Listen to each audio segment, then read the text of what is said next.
Okay, we'll zoom in on Jay and Lee over there on table 7. Lee, what's the score? It's 2-1 Lee. They're both B players. They're playing even. I'll mark up my own. I'll mark up my own. That's me. I'll mark up my own.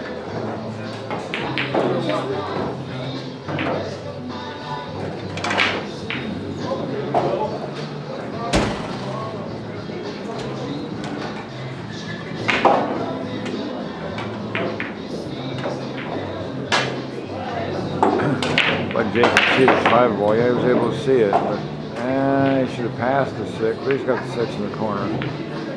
He's close to it. He's got quite an angle. He's got to kind of stun follow this with maybe a touch of left to get down the rail. But come over to this rail and then spin down a little bit. That's what he did. Just stun follow, but it didn't. If he used center left instead of top left, he might have gone down there, or top left and gone 2 rails. This rail and then over to the other rail. As is now, he's got to play a safety.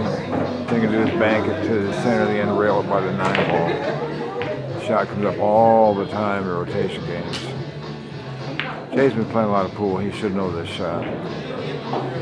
They played a safety. Well, that's okay. But the trouble with this is you're leaving yourself wide open. Now, a good player is going to put him behind the 9 ball. And you look at which angle you've got, either coming off the left side or the right side of the 7. Like,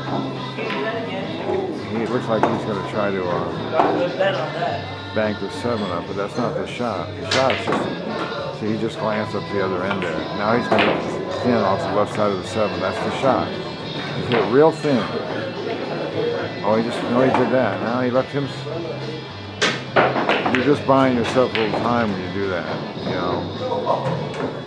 Now, in this case, the opponent has a stretch. I guess he can reach it this way. Yeah, he can. He can reach it nicely this way. Now, see, this is just obvious to come off the 7 and go down there by the 9. You just look at the angle, then use whatever English is required to get the job done. And he didn't. You know, he wasn't familiar with how thin to hit it, and that's what happens. And he sold out.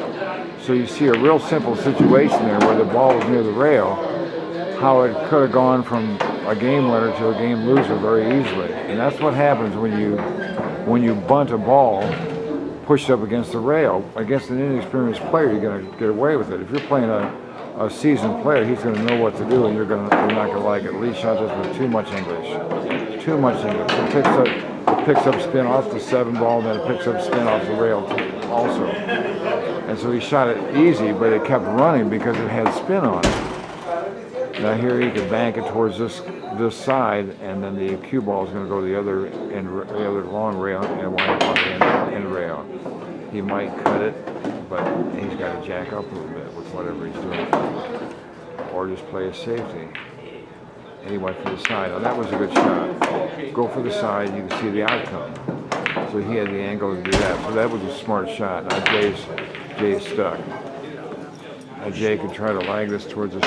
Okay, Jay could try to lag this towards the end rail, or he could come behind it and kick it out, or he could try to cut it. If he tries to cut it, you want to overcut it, and then leave the cue ball at the center of the end rail.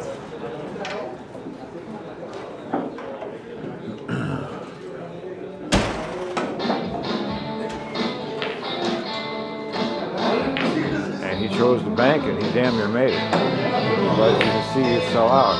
You know, if he shot it harder, he would have made it. He just was a little timid on it, but that's understandable. So that was kind of a sellout shot. Lee shoots pretty straight, and he made it. He didn't have to do anything, so Lee wins the match.